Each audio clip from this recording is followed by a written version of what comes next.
at the end of the day, as a recruiter, if I'm going to hire someone and see someone jobs 8 months, 6 months, 5 months, 1 year, That's a red flag to you. it's a complete. I'll just toss the. So CV. that's a number one. A thing number you look one at. red flag. Okay, that's something. Number one red flag. Hey guys, welcome to the 52nd episode of the Learning Podcast. And if you aren't sure, it's a Singaporean podcast dedicated to learning something new from every single guest on this show. And today's guest, I would say, is a little special because we got connected through an agency. And I think the guest I have with me today is Puvin. Puvin, thanks so much for coming. All right, thank you, JJ. For context, it's his first time in the east of Singapore. Okay, maybe in the extreme east of Singapore. Yeah. We're next to Changi Prison and he lives in Choa Chu Kang. Far out. Yeah, so thanks so much for coming, right? A little context about Puvin. He's currently an associate director, finance technology at Datasearch Consulting. Datasearch Consulting. Yeah. Datasearch Consulting. And his expertise is in the fintech and data sector. And he basically helps businesses attract talent, grow their client base, increase sales and revenue. So I think if I were to break down his expertise, that he is mainly good at executive recruitment, Yep. lead generation, and he also has a lot of experience in sales as well. So I think sales is an experience that everyone should try in their lifetime, and you do it like at a professional level. I'm not sure. On a day-to-day basis? On a day-to-day basis. Exactly. Okay, so maybe this podcast will be a mix of like fintech, data, sales especially. I'm very interested in sales. Like how do they do it at the B2B sector, if I'm not wrong. Yep. And yeah, basically this podcast, I would say, it's just finding out more of his background in the fintech industry, because I know that him being an associate director, right, he has been in this industry for quite a while. And is it an agency? It is an agency. So we are a I can't say the word mid-tier, right? But we are an executive search firm, right? So there's a select license that we have that we only can hire people from a certain salary benchmark onwards. So we kind of cater towards mid to senior level hiring, for Singapore and Asia.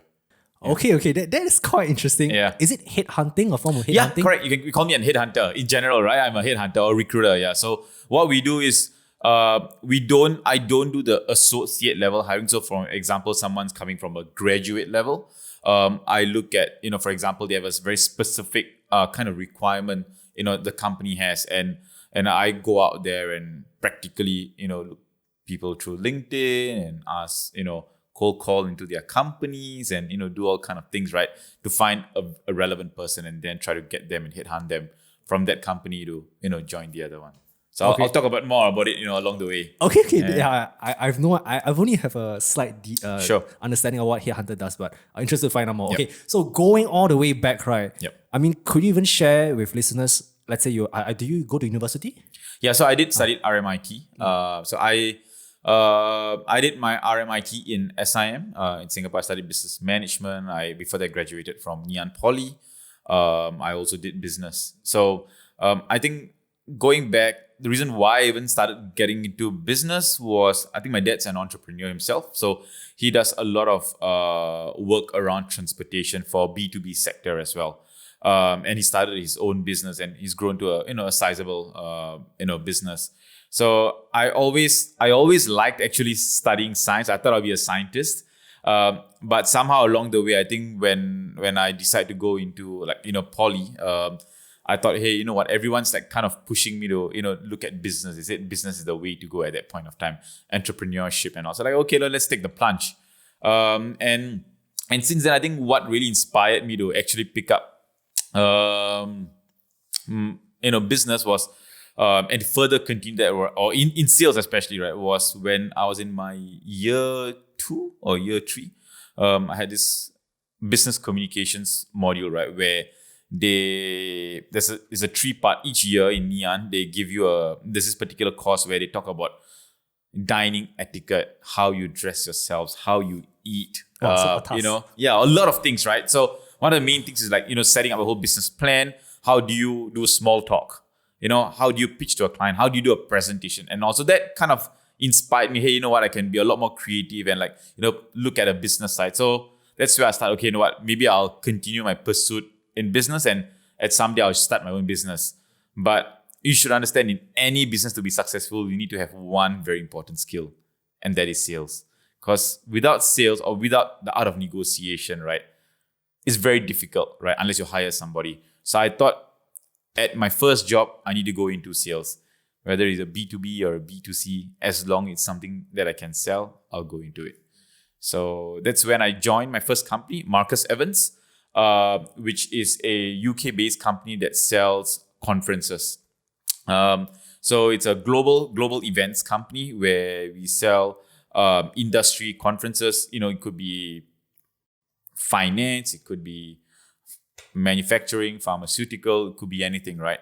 And then I was stumbled upon, by sending my resume, and they called me. So the first call was a cold call himself, right? And they spoke to me, and the first thing that they ask you is they ask you a series of questions over the voice. And okay, that's where you're like, okay, wow, let's go in for an interview. And that's when I kind of started my journey in sales and stuff like that. So yeah. Do you remember the first thing you sold? What was your first sale? Oh my God, my first sale was, so how it stumbled was, I moved to the financial technology conference side of the business, where the first event that I was meant to sell was this thing called FATCA and CRS, which is a US regulation, right? So it's like every US citizen, wherever they are in the world, they need to declare tax. And that's where the US had this new regulation called FATCA. So I sold that event, and my first deal was with a company that sold FATCA software, right? It's a UK-based organization that did it. So in that company, all I did was, so we had pretty much like a telemarketer where you're just selling everything on the phone. So you pitch, you sell, and you close on the phone. You chase for payment on the phone. Everything done on the phone. So basically, you're given a list of leads to follow up on. No, so you do everything yourself. Oh, okay. So you find the leads yourself. So what they do is they give you a product. So the product, for example, is this financial standards, right? And then you look at all the companies that sell these financial standards, and then you start selling it to them. So yeah, that's pretty much in that sense. Okay. So when you first started, right? Because I remember my first sales job as well, right? It's also is there people there to handhold you, people to guide you? Do you feel demoralized? I'm sure during the first 6 months, probably there's always like a steep learning curve that every salesperson has to go through, right? Do you refer to any resources, talk to people, which are the kind of lessons which were the most important, right? So in that particular company, right? So they take, if you go to anyone, they'll say Marcus Evans take pride in their training. So they send you for a 5-day training program, right? That starts off, the first thing that they start off is English, right? So they talk about how you need to have your tonality, where do you need to pause, how like your enthusiasm, like how you speak, right? There's suddenly there's a high tone up, you're selling on the phone. So you cannot be like, so I'm calling from, Marcus Evans. I'm here to sell this particular conference. And you'll be like, hi, this is Puvin here. I'm calling from Marcus Evans. I came across your press release that you just launched an event, right? Or a product. So you look at all that kind of tonalities, that pauses, the kind of vocabulary that you need to use as well. They also talk about, urgency scenarios, right? Like, okay, if someone says that they have no time, how do you counter that? If someone says that, the price is too expensive, how you deal with that? They also talk about, like I said, objection handling, and they talk about, the product knowledge. So how do you find your leads? How do you start a conversation, to make sure that they're engaged within the first 30 seconds? Because in a sales, they will always tell the first 30 seconds to a minute is where, you make or break a person's attention. If you can get it within the first 30 seconds or a minute, you've kind of won like 30% of the battle. So all that things are taught to you, in that 5-day crash course. And then along the way, you have a manager, right? That, you start off as just doing the initial phone cold calling yourself, talking about the conference, asking relevant questions. Do you have the budget? Are you looking at Asia Pacific as a market? Are you investing in this region and all that? And, they're okay, I'm interested, send me more information. And you talk about the price, blah, blah, blah, and you send that. and then your manager will then take over the call at that point, right? So you listen in and you learn what they say. If the guy says, oh, right now we don't have the money, so how do you then start handling that objection? So you start listening and learning. For these people you're calling, they're not really locals, right? They are from the West. Yeah, so they are from the West, correct. So not necessarily from the West, it could be practically anywhere. So I've pitched to people from Nigeria, for example, in the US, in Europe, Israel, North Asia, in China, where a lot of technology, financial technology companies are coming up. So fintech right now is like a booming industry. So there's not one country that is right now really trying to get in there and make it big. So that's kind of where right now the market is moving. Yeah. The thing I envy about salespeople, right, is that their earnings, right, are in a sense unlimited, and it's really dependent on your ability to close. Yep. So I will assume that these kind of deals that you're closing is super high ticket, right? Because I would assume that the larger the ticket is, Yep. the longer it takes to close. So Yep. what is the lead time in terms of all these kind of big negotiation at like the B2B level? So, for example, my one is I'm selling I'm saying mine's a bit more smaller ticket items, right? So it could range from like 10 grand up to like maybe 100 grand or so. But so I don't sell software. I pretty much sell a conference, or right now I sell recruitment, right, which is a percentage of someone's salary, for example, right? But if you look at software per se, it can go up to millions, right? From maybe from 500 grand to a couple of $1 million. So those kind of deal values take anywhere between 6 to 18 months, right? It really depends, because we sell mostly to banks, right? And banks have a lot of red tapes, and they've got a lot of layers of approval. They go through a lot of meetings, they get together to understand the product, demonstration, blah, blah, blah. And that takes a long time. And when it goes to the procurement process, right? So even they say, okay, let's sign the deal. Let's do this. When it goes to procurement, it takes a few more months. So in average, for a software, it takes that many months to close one deal. In terms of your choice to specialize in the fintech industry, I mean, it was technically something that was thrown at you because it's such a hot thing, right? Yep. Also, you technically didn't really have like a preference to which industry you wanted to choose. So like I say again, I somehow think it's God's grace, right, that I fell into financial technology. Before that, I had no idea what financial technology was. I know there was a bank, right? That's about it. I didn't know there's software just purely catered for banks per se, right? So there are things like fraud and compliance, there's like trading, risk management software, operational management software, all this kind of software that they sell to banks. There's literally 1 million vendors, or more than 1 million vendors in the world that's trying to sell to a bank. So that being said, so I was, I didn't specifically want to go into fintech, right? So I got into that, and even in my current role, I was headhunted, right, to join my current firm because I have an understanding of financial technology. I know the domain. So that's kind of where I continued seeing. And like right now, I think it's still like the best place to be in, right? Because this is one of the industries that continuously is still growing despite, the unique challenge that you see right now, which is COVID. So yeah. Got it. Okay, so in terms of sales, right, I'm just like linking back to a very random thing. Yeah. Right? You say your father was an entrepreneur, right? Yep. So I feel like all entrepreneurs are salespeople to a certain extent. Yeah. But I'm linking back to you, like, because right now you're associate director as well. Yep. Like, is there any side plans to, let's say, start something of your own and sell your own product? Because right now you are selling. My hypothesis is that I've always my expertise comes from the digital marketing way, where we are always like running ads for our clients. Yep. So when we are serving clients, then we will say like, why are you doing this? Why are you doing that? But if we are to sell our own product and we're extremely passionate about it, right? Just a very random question. What would you sell for a product that you are passionate in, just in a very general sense? Like a product that I think I would want to sell. Yeah. Oh man. If I have my own business, or it could be anything else. Yeah, it could be anything. Well, when I was very young, I was really always interested in like doing something like trading goods and stuff like that. What kind of goods? Like it could be anything. Like it could be dry goods. For example, like 5 years ago, right? So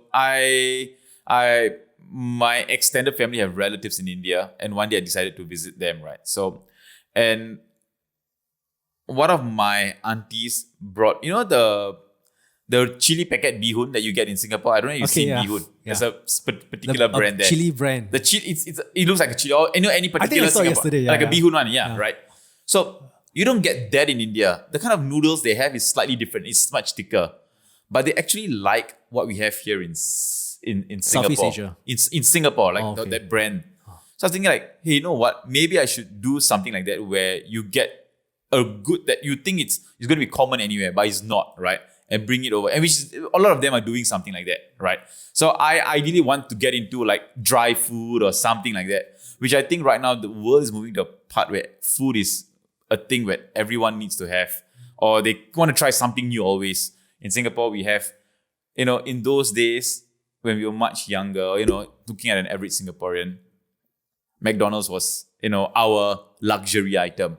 But now it's like you see teenagers going to a restaurant and sitting there, and we've got the capacity to spend that. So I think that, I'd like to bring in like, different kind of foods from, all over the world and, try to sell that out. That's one. And yeah, I think, and I was thinking of getting into the liquor business, unfortunately, but, let's see how it goes. What is it, unfortunately? Liquor business. Why not? There's so many of it right now, like during COVID, like you see tons of people like selling all kind of different kind of alcohol, right? So yeah, I think the market right now is saturated. I mean, honestly, I don't want to go back into like, because I have very good relationship with both my bosses, right? I never want to go back in doing a particular, like doing something that I've done before in my job. So I never want to set up a recruitment business ever again. What you've done before, as in you have... As in right now, I've like done in events, right? So naturally, if I have someone who's done events before, when they start their own business, naturally, they will go back to they'll start an events company. Or in recruitment, like my boss, right?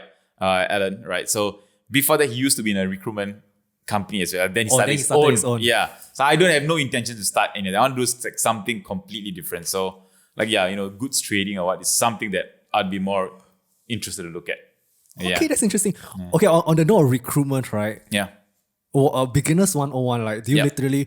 So, like, your client comes to you with a brief and says, "Okay, we need this kind of talent, expertise." Like, what are the kind of briefs that come in, and like, how do you go from there? Because I have no visibility. So Recruitment 101. Unfortunately, the recruitment industry is super saturated. So, and the recruitment fees can be pretty high. So, no agency, no company will just call you directly. Hey, Puvin, we've got a requisite here that we want you to work on, or when you say recruitment fees, as in the money they need to pay you. Yeah, correct. Okay. I'll come to that in a bit, right? So, so the first things first is that from a recruiter standpoint, right, we are the ones that need to be the one that's going out there to actually sell the clients about our services. Oh, it's and not the other way around. Yeah, okay, it's not like they randomly call like Datasearch on the website. All right, okay, this is going to do fintech. Hey, Puvin. No, it doesn't. They have their own in-house HR or recruiters already. They will do the job. So we need to be a bit more, aggressive in that sense to actually get out to the market and call the HR of these companies or the MDs and like, hey, you know what? I saw on LinkedIn, for example, or you've hiring this role, or like, a client or a candidate will tell, hey, Puvin, I somewhat like, if it's a very close one to you, they're like, hey, Puvin, there's this one particular company that's actually hiring a salesperson here. Maybe you should call the MD or the HR to talk about it. So it's not easy as you think, that roles just come up to you, right? So once we do that and we establish a trust with them, we sign an agreement with them, right? So is that formal where you have to sign a contract between the company, agreement? Yeah, we have like a term of business where they talk about payment terms, percentage of fees, etc., right? So that's the most honest way, or not say honest way, but the most direct way that's going about it, right? What is the not honest way? So the not so honest way in that sense would be where you've got a person who is really good, like a good sales guy, but he actually is not happy in his job. He wants to look up, right? And you've got a whole bunch of other companies, right, that have similar roles to what he's looking at. So what you do is like, hey, okay, I've got these few companies. Some of them I'm working with, some I'm not working with, right? And you be honest with the guy, right? So I'm happy to put your profile and send it straight to this particular person, and we send that out. So these companies we have no terms with. we just send his profile to these few companies. And if they come back saying that, hey, I'm keen to interview with him. Wow, that serves as like a lead gen. Yeah, so that's slightly different, right? It's still recruitment, but it's slightly different. Okay, in that I sense. know. So it's not the honest way where you talk about the terms first and then you start working. You start working first and then you go around. Okay, maybe wrong for me to use the word honest or dishonest. It's a different way of selling in that perspective. I feel it's like a free lead magnet. Oh, I look Yeah, at this no, candidate, honestly, so nice. so that's why I tell you, sales, it's so different, right? Yeah. Like at the end of the day, nobody wants to buy anything except for essentials, right? But you need to be able to show them value as why they need to spend money for this particular service. And that's the role of, any sales guy, to show value of the product. So I'm showing him value that I've got a product which is an amazing, solid candidate that would be exceptional if he joins you. Because if they get the right candidate, the amount of money that they make in that company and save as well. and like, save in as the well long in the run. long term. It's a lot, right? So and finding good candidates is not super easy as well. And plus, given the whole situation with the COVID and layoffs and MOM wanting to have more local talent, that makes it a lot more difficult to find, relevant candidates for that particular opportunity. So in terms of like meeting this supply and demand, right? Okay, like first thing, where do you get a supply of candidates which you think are good? Right? Because I know like in marketing, there's always like a reliable source of where you get your leads from, or like or I'm not sure about recruitment whether it's like very diversified, right? Yeah. Yeah. Where do you find people? So standard is LinkedIn, Okay. right? LinkedIn. So LinkedIn is one where Are you the kind of recruiter that like, because I have been receiving a fair amount of messages like, Yeah. are you looking for? How do you like, you type a message to them and ask if they're interested? Is it like, what's your approach like when it comes to connecting with people on LinkedIn? Yep. So I send them a more generic message initially, right? On a daily basis, how many do you send? Is it like a template where you follow? Or? I usually send about 20 to 30 a day. Okay. Right? 20 to 30 people a day. What's the response rate? It actually Depends. is pretty good. I would say at least if I send about 20 on that day, at least I will at least have between 5 to 6 people Wow. accepting my request. I think at the end of the day, I think for LinkedIn, right, when you want to connect with someone, my personal feeling is that don't sell something right off the bat. Sales 101. Sales 101, right? Send them a message that links the both of you. So I will send a message, hey, we are in the fintech space, right? It's good to be connected with you. And I just send something like that. So people are like, hey, you know what? Okay, it's a good connection to have. Next time in future, anything happens, I can reach out. But I was like, hey, we're in the fintech space. I would like to speak to you about, hiring for your team. Would you be interested? Okay, I'm like, if the guy is actually looking to hire, then yeah, great. If not, I'll be like, oh, I'd rather not accept. The guy's going to like keep on being pushy and messaging me. So it doesn't work, in that way. So that's why I say it's better to start off with a more generic message. Once the guy accepts your connection, then, say the next thing. Hey, understand that you might be looking to hire a salesperson or a pre-sales person, would you be interested in having a chat? Something like that. When you say hire a salesperson, is it right to say that your niche of hiring are salespeople? Or So I'll give you a bit of background to my company, right? So Datasearch, we're a very young company. We're about 3.5 years old. My boss is 36 years old. So very young. We are a team of 18 people right now in the company. So we've grown from, I was like third employee. Now we are 18 within, a span of like, you're the third employee. Yeah, I'm sure there's a story behind that. Okay. Yeah, we'll come back to that, right? So we are 18 people right now. And what we do is we cover recruitment all across APAC, right? So from Australia right up till, North Asia, Japan, Southeast Asia, we cover all these countries. So when we started off as a business, we only looked at commercial roles. So looking at commercial. So commercial roles would be like sales. It look at pre-sales roles. So pre-sales is a bit more technical, but they also do a lot more selling, right? And then you have like partnerships, resellers, and then maybe you have marketing, like those kind. Where they are very much involved in sales efforts to bring in new clients, to bring in revenue. So that's what we consider commercial. The other spectrum would be more technology or technical, right? Where you look at data scientists, developers, project managers, head of delivery, those kind of spectrum. So initially we didn't cover that, right? So we just did sales mostly. And then as we grew along, we built another team to just cover the technology aspect. So now we are a full-fledged financial technology where we cover the whole end-to-end recruitment hiring for a financial technology company. Okay. Yep. What's the story of being the third employee of this company? Yeah, I think. Third employee. So there's one other support stuff which I'll talk about. So when my boss started, his story is a bit interesting, right? So he's also you asked me what I wanted to do, right? So he stumbled upon recruitment when he went to London just to take a break. Stumbled into recruitment. He recruited while in 2010 where they had the whole finance crisis and all that. So he went through that whole stint. He did a stint in UK, came to Australia, did recruitment, came to Singapore, and the same company sent him over. He built the whole financial technology team for that company. And then after that, he, after a while, there was a merger in the company. I was like, okay, you know what? I want to take a break. And the guy is highly interested in property. So he just want to buy property in anywhere in Bali or in Bandung and stuff like that, right? And he's like, okay, you know what? Maybe I want to buy and invest in property. This is what he did. So okay, let me take a break in Bali to go and look around and see what I can buy there, right? And then he stayed there for about 3 to 4 months. And then one day in the swimming pool, he decided, you know what? Maybe I should start my own company.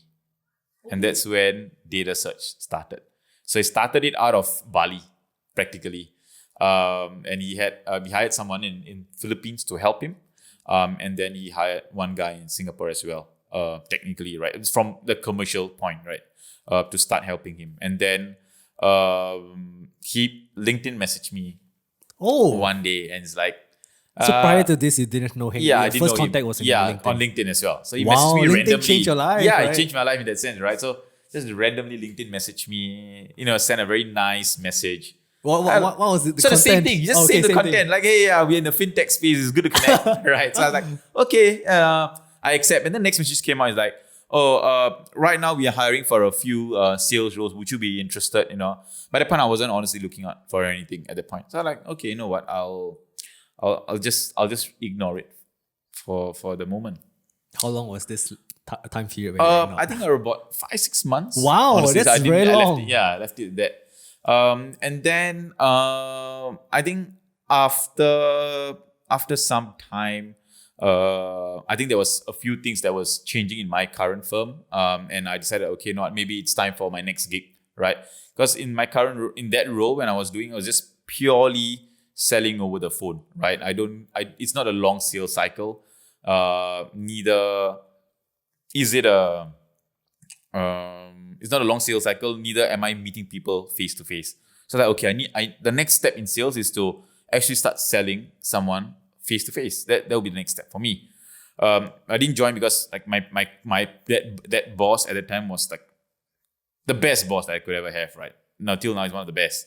But he's then looking to move on, right? So I was like, okay, I'll start looking out as well. And that's when, just nice, at that time when I was thinking about it, my current boss, Alan, decided to he viewed my profile. So, in LinkedIn, you have a notification when somebody view your profile. I was like, hey, okay, this guy, let me just check him out again. Oh, he messaged me, okay, let me just return a message like, hey, yes, I'm interested. 4 or 5 months later. Yeah, 5 months later. Wow. I'm happy to, interested in understanding more. I was like, okay, let's catch up. So I met him for a coffee and he's like, oh, my company is doing this, blah, blah, blah. And he started asking me a whole series of questions like, where is he from? Is in the one that you're interviewing with. He's not local, right? He's not. So he's Australian, but his background is funny as well. His dad is Indonesian, his mom is Austrian. Okay. Yeah. So he's so we met for coffee, and so he asked me a series of questions like, what do I do? What do I sell? What are my targets like? Who do I sell to? Some of the clients that I work with. So a lot of common interest because he recruit for the same kind of companies that I sell events to as well. So a lot of names, came along there. And like, yeah, I'm looking for a software company. I want to go into software, blah, blah, blah. So I was like, okay, he had a chat. So last 15 minutes, then he just drops this bomb and say like, actually, I'm looking to grow my business and, we could, do with someone like yourself. We need someone who is, hungry and passionate and wants to like, grow in a business and, see the whole business grow together. Would you be interested? And I was like, at that point, I also had a couple of, recruitment friends. Oh. I had an offer as well, right? I had a couple of recruitment friends and they're like, no, Puvin, recruitment is just, it's tough, man. It's saturated and it doesn't have the best of reputation. So, not the best thing to go into. I was like, okay. That was before I had a chat with him. So when he asked me like, we want to join, I was like, no, not really, no. I think I'd rather look in a soft and like, no, just listen to what I have to say. Were you like immediately showing that you weren't interested? Yeah, no, I did. I was like, I just clear. I'm pretty straightforward. So like, don't get me wrong here. I don't think I'll get into recruitment because I've heard about things about recruitment and doesn't. You actually say something like that? I said exactly that. So I was like, it's not something I'll be very interested in. Like, hey, like, okay, listen to me, hear me out, right? So he went on about what he has done and what the company is poised to do and how he's making it different. So I went back to some of my friends and asked them about it. It's like, hey, okay, you know what? This guy is a bit different. Why don't you, consider that? So I went back to my ex-boss. So my ex-boss is like, to me, is like, even right now, he's my career coach. He's my sales coach, practically, right? So his name is Atul George. So I asked him, hey, what do you think? Should I do this and all? Because I had an offer from a competing company that is with Marcus Evans. And it's like, what should I do? It's like, okay, go through the interview and then if there's a reference, I'll have a chat. So I did go through and went fast forward, went through all the rounds and he wants to hire me and make me an offer. And I was like, okay, wait, I need a reference. Okay, speak to my then boss, right? And my then boss spoke to him. And at the end, my boss said, hey, you know what, Puvin? The guy would definitely need someone like you. Go and join him. I think you guys would complement well. And it's definitely a difference from what you have done. Because if you didn't like what you do, like, just purely phone call and selling, you're not going to like it in your new company because that's the same thing that you're going to do. So I was like, okay, you know what? I'll take your word for it. I took the plunge. I'm very envious that you can have that kind of mentorship with that ex-boss of yours. Yeah, no, I think both my bosses, like I'm blessed, touch wood, right? I'm blessed with two amazing bosses. So my first boss is a very cool guy, but it's a proper, like, in sales terms, there's a hunter and a farmer. So a hunter is someone who goes in and get new business, new logos and all. And then you have a farmer who is an account manager, right? Who then manage these existing relationships and, continue to make sure that the client stays with you, retain with you and spend more money on you, right? So my first boss is a very hunter guy. So he teach me how to, make a very good first impression, what to say, how to negotiate and all that. And this boss is more of a farmer. So he taught me a lot about how to manage relationships, how not to be like, if someone says no, then we're like, cut the story there. He's like, no, you know what? Give it some time. If not now, 6 months down the road, somebody will come back to you and he will ask you for help. And when we did happen, so I learned a lot. The best of both worlds. Yeah, both worlds, right? Okay. So I really had that two stark and like, okay, I just learned, okay, what should I learn from both? And it's been really good. So I'm really happy. So I think even if I hope my boss don't hear this, right? But even if I move to a new job, I'll still make sure he go and be my referee, Because it's also for a chance for your ex-boss who has worked with you to understand where you're going to end up in, exactly. right? Which is very helpful for you. Yeah, because my ex-boss right now, he's also started this company, which is also also your ex-boss started the company. Yeah, why didn't you join? So he asked me to come back, right? So he did ask me to come back. I went to London last year. He asked me like, we need you to come back. I want you to join. But no, I feel I had an obligation to my current boss to make sure that I want to see it grow to a certain level before I make my next move, and that's how I always envision it to be. So he started this company called Connect Global, which is also a financial technology type of events company, right? But he's focused a lot more in Latin America and Europe right now, because in Latam is how it's like in Southeast Asia, right? It's huge there in fintech as well. So so he's done that. And then in my current role, so yeah, coming back to where I was. So I was the third employee. We started out. And then slowly we start building quite a bit. I brought in quite a number of logos and clients, and we did quite well. And Brought in a number of logos. logos is like new companies Okay. to recruit for, right? So Okay. brought in like companies, and then we started recruiting for them. And then slowly we start expanding, hiring more people in the commercial team. And then we decided, okay, you know what? Let's hire a tech team, some senior guys. And so right now we've like that whole end-to-end spectrum right now. You said that recruitment has a bad reputation. What is this bad reputation, and what makes this bad reputation of recruiters? I think so. In this current company, I haven't seen this at all. Like, okay, thankfully my boss set a certain guidelines how we need to be as a firm.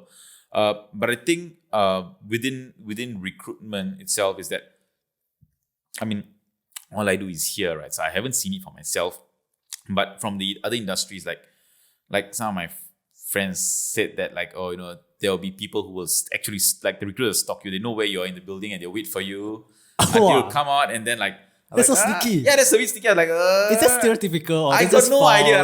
Like in Have you honest done opinion, it? no, I've never. Honestly, I've never. But I work in Tanjong Pagar. It's such that everyone is in that area, so your tendency to bump into someone is normal. But no, we don't. So I don't know. It's a myth, right? Where people said about it. So I am not too sure about that particular statement though. But I think the other thing, what gives recruitment slightly bad reputation, or why people don't want to use agencies, or why some agencies don't have the best of reputations, is a few things, right? So I think number one is that, for example, when a candidate, right, what some companies do is they don't get permission from the candidate that, hey, can I just put you up, to these companies? What they do is they get a candidate CV, and the guy is good, right? They'll just send that candidate to any company just to get visibility and a client to That come lead back. gen, is it? Yeah, that lead gen kind of thing, right? So in that thing is not good, right? So people, some of them get very unsure whether they should use an agency, a candidate use an agency to help them with a few opportunities. So that's one thing. And yeah, I mean, sometimes it's just how it is. Sometimes they want to play it's in the end, it's a commercial world, right? So people would, Steal not leads I wouldn't say from each steal. I other. mean, that compete. yeah, I mean, I don't know about other companies. This is my first recruitment job, so I don't think I would know much about that. But my company, we play a very fair game, and we got very strict lines of how we move things, right? More or rather, my boss is very collaborative, right? So even if somebody gets a lead and he passes on to me and is like, hey, I got this good candidate, it's good for your role, it will be a win-win for both, because he will get a certain percentage and I'll get a certain percentage. So it's kind of worked in that sense where everyone's a bit more collaborative and help each other out. It's not one man for himself. But in other companies, I'm not too sure, right? Because some companies have crazy number of KPIs, right? Where it's difficult. So what some recruiters do is they just randomly send weird CV just to make the numbers, which gives the clients I don't want to work with agency. I'd rather just find an in-house recruiter and just do it myself, because they'll get me a better ROI. Then, think about it this way. It's not just about sending CVs, right? When you look at CVs, that person needs to spend time looking through those CVs. And even if he decides to interview them, it's going to take a long while. It's time wasted. So what they do is they want to just get some really outstanding and the right CVs and get things along the way. It saves a whole lot of time. Don't forget, every interview a person takes is an hour. So I'm going to meet 4 people, it's 4 hours done, which he could be doing something else more productive, right? So these are the few things that I hear, right? So, but again, I'm still quite, I'm not too long for me to see or I've been in different companies to know what is good or bad. So it's just my hearsay.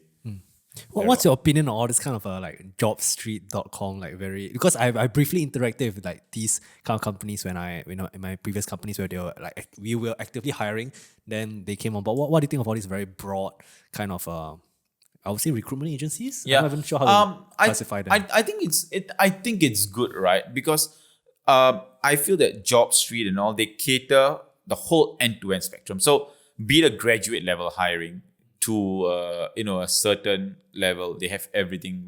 And they do all kind of industry. When you're looking for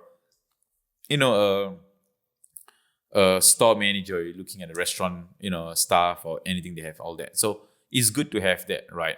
A common platform. Where else? There's a few companies that do that. So JobStreet, JobDB, LinkedIn pretty much do something similar in that sense. But I don't think LinkedIn doesn't do look for a restaurant, like maybe they do, but like those more junior level jobs or the salary benchmark, which is different, they don't really cover those, right? So at the end of the day, everyone has a certain kind of market that they would cater to, right? So we specifically cater to more of the mid to senior level kind of hiring, whereas they cover more end to end. So I think it's good what they do, right? Because their focus is mass hiring. So companies will go to them like, hey, you know what? I've got like 100 developers. I need to hire 100 IT guys. Can you just do a mass hiring? And they do a mass hiring, right? At the expense of quality? Sometimes Depends, some companies don't need the quality, right? Okay. Some of them just need the quantity. There are companies that just require the quantity, the headcount, the men to just do that basic thing. They don't need someone who is super outstanding, who can do, things that is not, So it really depends, right? If you need someone to actually, let's say for example, a cleaner, you just need a cleaner, Depends right? on the job scope. Yeah, exactly, right? If it's a waiter or waitress. Yeah, exactly. It's very different, right? But how we differentiate is because there is a specialization that you work on. If some companies, like for example, Optimum, there's this one company, right? What they do is they purely help do contract recruitment for the banks. So what essentially means is, for example, the banks would have like IT testers and or developers and all these whole bunch of roles. The bank wouldn't be doing the payroll. It's the agency that runs the payroll for all these guys. So my brother was under that. Yeah. So what they do is they just rather have a mass hiring of people with graduate level experience looking for a job and blah blah, and you just get them going in doing this basic stuff. So it really depends, right? So yeah, I think it's good that there are different markets to cater to different things. When I started off my job search, I didn't know that I could start looking at LinkedIn, right? I started only using JobStreet and JobsDB, and the company that I used to be in the first job advertised on JobStreet or JobsDB or one of the two, and so it did have some kind of traction. So yeah. So I think it's good to have that. Because you're technically one of the first few people that are really deep into like the recruitment industry. So at least within my peers, right, I don't see anyone going that like, okay, I want to be a recruiter. If there's anyone who might be interested to dabble into this industry of being a recruiter, could you maybe just share some of the great things that you really, really enjoy? Some of the great perks. I'm not sure, you're earning based on commissions as well, right? Which is very limitless. Like how much you earn really directly correlates to how much effort you put in, right? So, to be honest, when you come out of a graduate job, right? If you're studying business, the first thing you want to go is you want to work in a bank. Oh, or really? you want to work in an insurance company, or ideally you might become a financial advisor, a financial consultant, or go into property. There isn't a single person in the world, or maybe in Singapore, not in the world, who says that I'm going to graduate, I'm going to become a recruiter. I never heard that before. Yeah. Nobody has done it. Okay. They'll say, I want to go and join the bank. I want to go into front office, I'm going to back office, I'm going to middle office, I'm going to do compliance. That's all they do. Nobody goes and say, I want to be a salesman. So as graduates, what we do, right, is, okay, maybe I'm different, right? I wanted to go and do sales. Some people might want to have that exposure. Okay, so that being said, but nobody wants to come in and say, I want to go and sell events. I want to become a recruiter. No one does that. What we do as graduates, we want to find a job at the end of the day. Not easy, right? We keep applying and applying. Whatever sticks, whatever we get, we just interview. Whatever we think is going to be the best fit, we just jump into it. It's not a choice of what we want. Yeah, but what exactly. is offered to us so instead. I would say the first two jobs that you do, it could good is what you want, but a lot of times it's not really the role that you would have envisioned or have in mind, or like an industry would have in mind. You just stumble upon it more broadly. And then slowly along the way, you're like, okay, you know what? This is not what I enjoy, then I move. So if you look at it from a typical graduate, the start of their job is 1-2 years. Within 1 to 2 years, they'll move to a different I'm sure role. you have saw a trend, right? I Given do that- see a trend, right? Because that's the first role they do is not what they want, but they just needed something to kickstart their career. And then slowly they start moving into a different environment. So coming back to what I would give as a recruiter, what is good about recruitment is, I think recruitment gives you that exposure to meet people from different walks of life. Right? I meet people with so many different kind of nationalities. So I meet people who are like, people from Myanmar, Vietnam, India, China, people coming from like, Latam, US, Israel, and all these things. So how I communicate with them, that's very important as well. You're selling them. Yeah, selling them. And then like often more or rather, they end up becoming like, a lot of them becoming very good friends with you. If let's say they have anything, they will come to you. Hey, Puvin, I come across this job opening. Are you hiring for them? Could you help me out? Or, they have recruitment advice, they will come to you. So it not really becomes a client anymore, but they become more like a buddy to you. And they'll message me, hey bro, hey mate, hey, I saw this role out there. Could you help me out? Something like that. So you build a lot of relationships. I would say hundreds. Hundreds of relationships, right? And people tell you a lot of things as well. So you know a lot more about the market, because they will tell you what they're working on. They will tell you what kind of products they do, who their target markets are, what are the banks that they are selling into, all this information, which is pretty golden, right? And you get all that. And it's not a hard, fast sell, right? It's more of a relationship kind of, selling. When you speak to them about a role, you don't need to force it down their throat kind of thing. It's like, you don't like it, okay, it's fine. Let's move on. And I think what is more challenging as a recruiter, which is very interesting, is if you think about it, if I do a B2B sale, if I'm selling a software, for example, it's a two-way thing. So I'm selling you the software, and you and your company the software. You guys decide whether you want a software, yes or no, and done. But when you are in recruitment, right, you are kind of if you look at a seesaw, you are in the middle. You are the fulcrum. On one side is the client, and the other side is the candidate. If the client interviews the candidate, makes the offer, and the candidate doesn't like the offer or the company at the end, the deal don't go through. Yeah. On the other hand, if the candidate wants the job and wants the company and all that, happy to take a pay rise or a pay cut or whatsoever. But then the client at the end says, you know what? I don't want to hire this guy. It's also gone.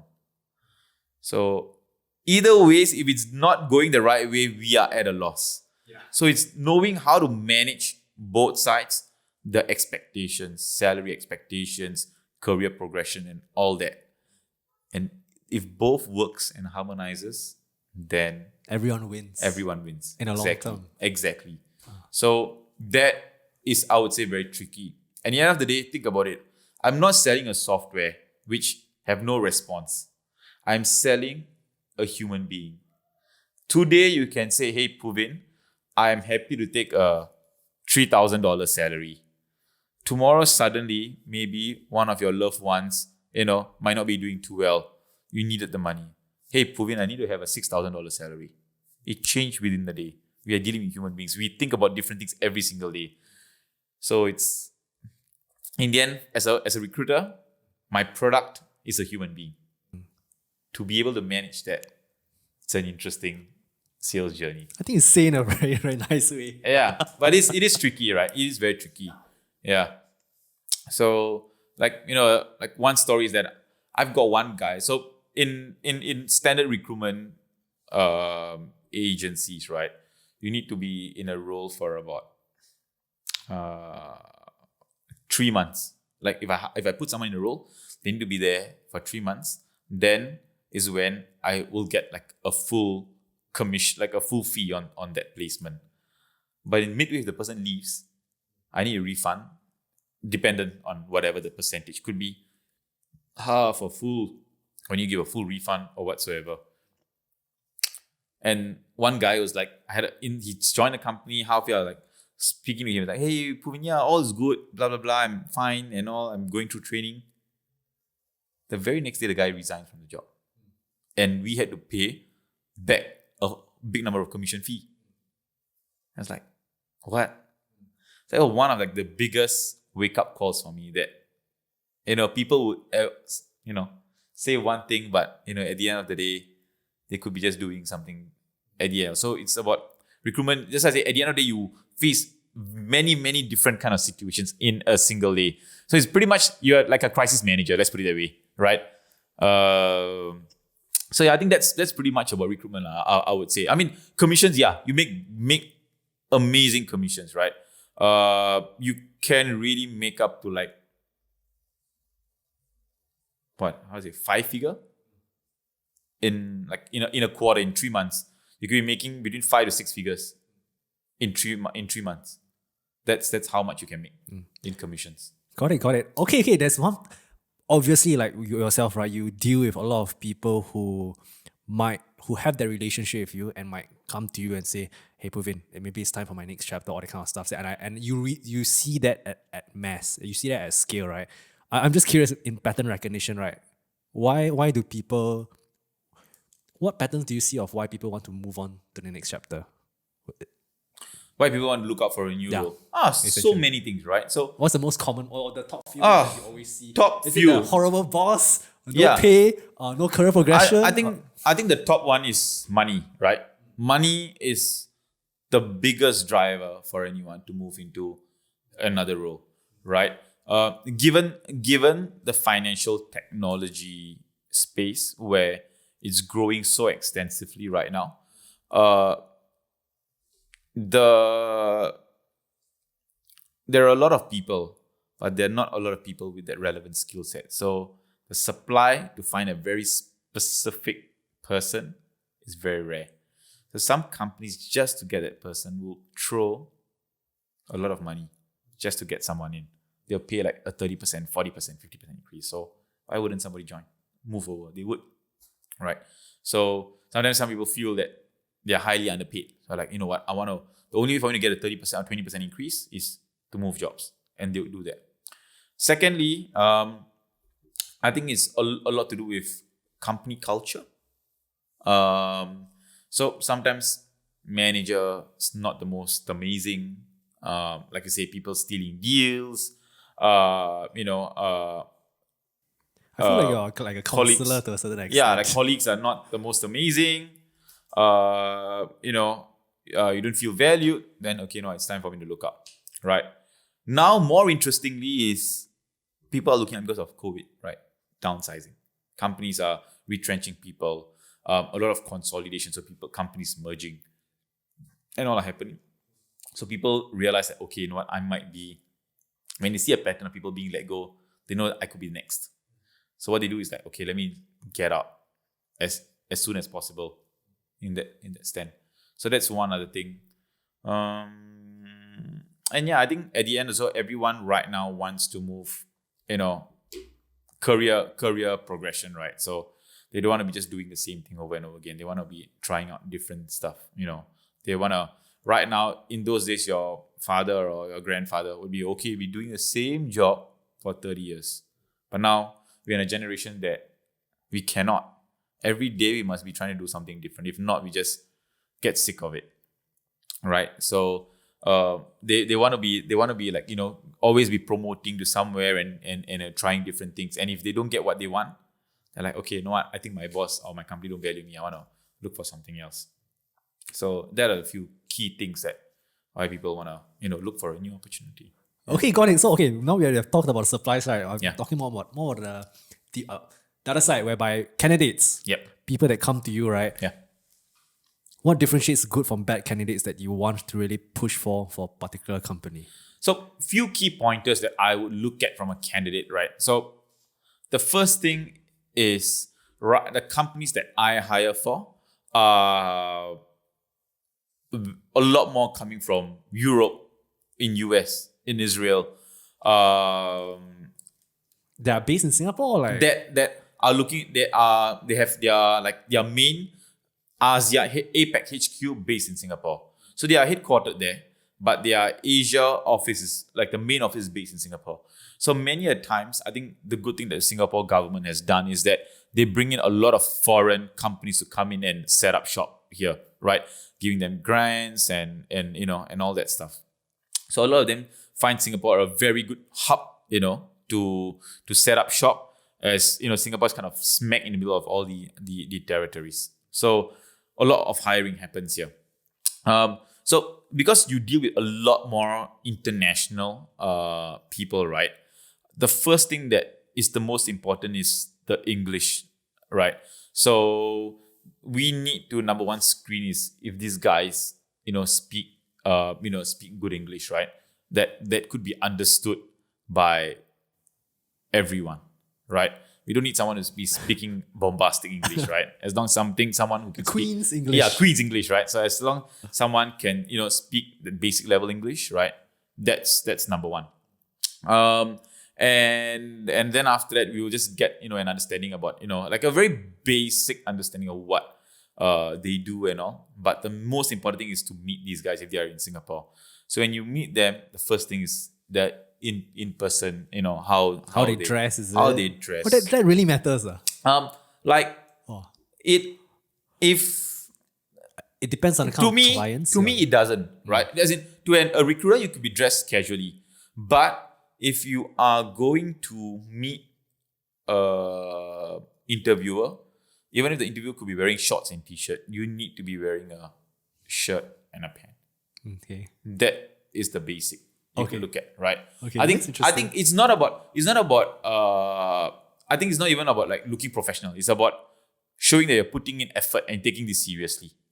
That's the mindset, right? That you wanna look at, and that's very important. And yeah, so so when I meet them, I'll look at the impression. I'll see again how they communicate, right? Because a lot of times, like I say again, like English seems to be like it's the language that everyone speaks, right? But there's some people who speaks too fast, right? Because you would have people coming in, like for example India, or you have like development centers that are like in Vietnam or in the Philippines or in all parts, right? And like for example delivery heads, for example, when you want to interview these people, you need to be sure that these guys are able to communicate well, right, to these people and send the right messaging across. So these are things that we really look at. The other thing what we also look at is their skill set. So whether are they actually saying what they do, or they're just fluffing around, right? And we are able to know that because if we are speaking to that one particular person in the company, chances are that we would have already spoken to other people in the same company doing other things. So somehow or other, we will have an idea on what this person is actually, whether he's a good candidate or not. So it's just to double confirm. And then again, because when we had an initial conversation, right, we will ask him a few things, like for example, his salary or salary expectations, and what is his motivation, for a new role. We will test that again when we meet the guy to see whether he's saying that exact same things or. Also, you do see misalignment, is it, at times? So we do a lot of times. We do. Why would people do that? It's just I don't know why. I mean, it's a thing that I have no idea as well. Until now, it's something, it baffles me. Why would someone say one thing now and something the other? Like there will be people who tell me one thing, and when it goes to the client, they'll tell something completely different to the client. And then the client will come back and ask me, Puvin, did you speak to the guy before? Did you meet the guy before? Then you also paise if you Yeah, give a bad exactly. deal. Exactly. So these are the few key things that we look at, right? Their experience, whether they're saying the right things. If they are in sales, what their targets are like, who have they sold to, what are their year-on-year achievements, etc., and all that. So these are the few key things that I would notice. So is it like a 30-minute or 45-minute conversation where you just sit down and just really bombard them with a list of questions and like really get to know them to understand if they are... I wouldn't frame it. I'm just question after question, but you start with some small talk for sure, right? But then along the way, we talk about the company, right? So understanding a bit more about their background and their current challenges. So you start with that, and then slowly you pop one by one, and then you ask those series of questions along the way that would be very important for the client to understand, right? So you want to be sure that you've got all the information ready before the client asks you anything, right? You know that you can answer that properly. So yeah. Am I answering your question right? Yes. Okay. Yeah, yes. In terms of this process from transiting into like your first recruitment company, right? I mean, what of the biggest lessons have you learned during recruitment that you felt that you perhaps couldn't have learned in your previous job that's unique to recruitment? Okay. So I think the biggest thing that I've learned is in my previous job in Marcus Evans, if someone said no to us, right, we will stop it. Okay, and that's the end. But in your world, there is until the next time when we do another event again, then we will come back to the same guy and come up with a different story. But in this role, you need to be always, be in a good relationship with that person. You cannot potentially burn bridges in that way. Never do you want to do that. Very difficult. And plus, because the market is so small, people know each other very well. So, what do you mean the market is very small? In the fintech area? In the fintech space, yeah, correct. From the space that I deal with, like a lot of companies know people very well, right?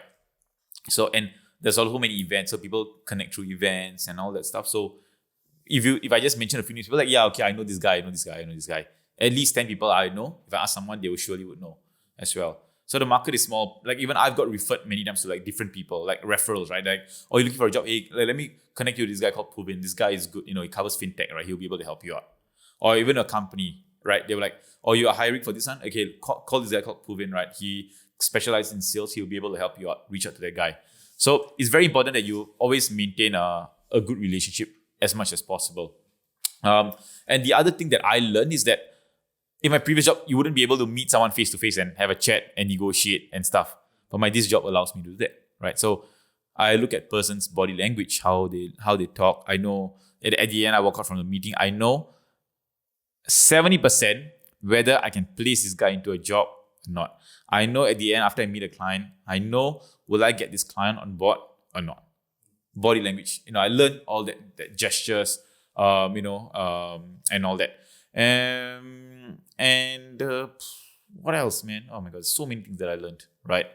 I think the most important one is a longer sales cycle to me. Because in my previous company, our sales cycle is as short as 1 day to a month. But in this role, when you recruit for senior management or middle management, it can go up from minimum as 2 weeks to 8 months. Patience. So you imagine you're dealing with one guy and you make sure that guy is interested in the role for 8 months.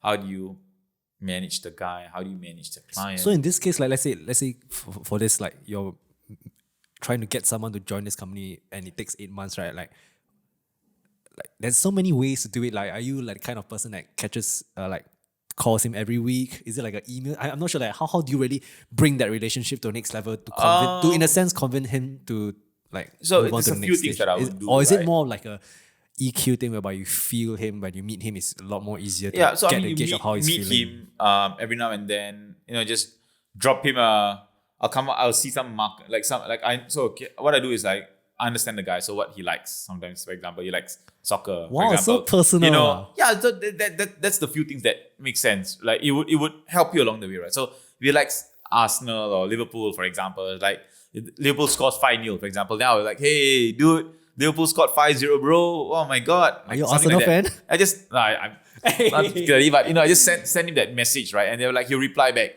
So at least he knows that, I'm always engaging with him, right?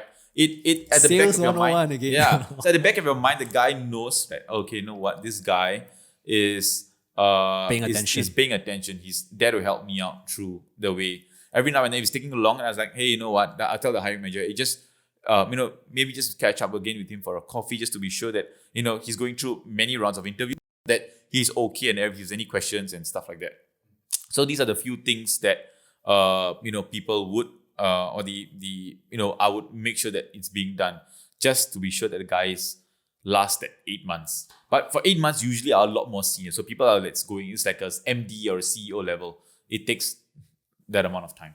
Yeah. Got it. Okay, last section, I really learned a lot in terms of recruitment. I previously didn't know anything about it. So I think it's like a breath of fresh air. If there's like beginning sales tips you could look, my impression of sales is let's say particularly for, let's say, insurance agents or even property agents, right? They sort of, like what you said, tarnish the reputation of sales, whereby they come up very aggressively into like, okay, buy my product, right? I mean, to just a very people who are interested in starting in sales. I believe that everyone should start sales, and like it's only when you really do it where you really learn a lot, and that's what's true for me. Like I took in a lot of theory. Okay, I understand this, I understand that, but when you do it, right, it's entirely different. Yeah. It's entirely different. So from your experience, like just more sales tips, because I think that it's important to know how to sell yourself. Yeah. So I think that's the one thing that is very common right now. There's this thing called especially when let's talk about going in for, I mean, you said people who listen to your podcast can come, like, people who are maybe in universities or graduating or, mid-level, right? So I think I'll talk a bit more about, interviews first, right? So I think right now, a lot of companies start this thing called the elevator pitch. I'm not sure whether you heard of it before. It's for example, think of yourself going from level 1 right up to level 20, for example. So that takes you about how many seconds? 20, 30 seconds, right? So let's give it a minute, right? So within that 1 minute, you are talking about, very briefly, what you have done, what are your like quick key achievements, and what are you looking out for, right? So in that 1 minute, you don't be like, oh, hi, my name is Puvin. I'm coming from Datasearch Consulting. I have done this. I've done that. I've blah blah blah blah blah. You don't want to let's go like a train. So problem with interviews, number one, is that I think more so, or rather, Singaporeans in general, right? We are not super enthusiastic sometimes, right? When we interview, sometimes we can come across quite monotonous, right? So the number one that's quite important in an interview, right? You don't have to be like super, yay, my name is, you need to have, like I say again, I think I said this earlier, right? You need to be able to engage someone, and that comes with how you speak, number one, like your tonality or your intonations. And also the pauses is very important. You must understand, we have people coming from all walks of life. You could be interviewed by any one person, right? Some of them, their English might not be the most amazing, or their accent is so different that they wouldn't be able to understand you. So being able to speak, not say super slowly, but like, in a digestible manner, right? That's very important. And I would say, I know we are Singaporeans and we like to use Singlish a lot, right? But in an interview, try, not to use Singlish that much, right? It's our identity as Singaporeans, so, I use it all the time, right? But I think when it comes to a bit more of a professional setting, it's quite important that we try to avoid, something like this. Because one time I was just like, we use the word okay can. To what is okay can? Means okay, right? But when I said that, and I said that a couple of times, someone beside me nudged me, like, it's a guy from the UK. It's like, Puvin, don't mind me asking you, right? What is okay can? I was like, okay can means like okay, yeah. It's like, why would you put okay and can in the same phrase? I was like, okay.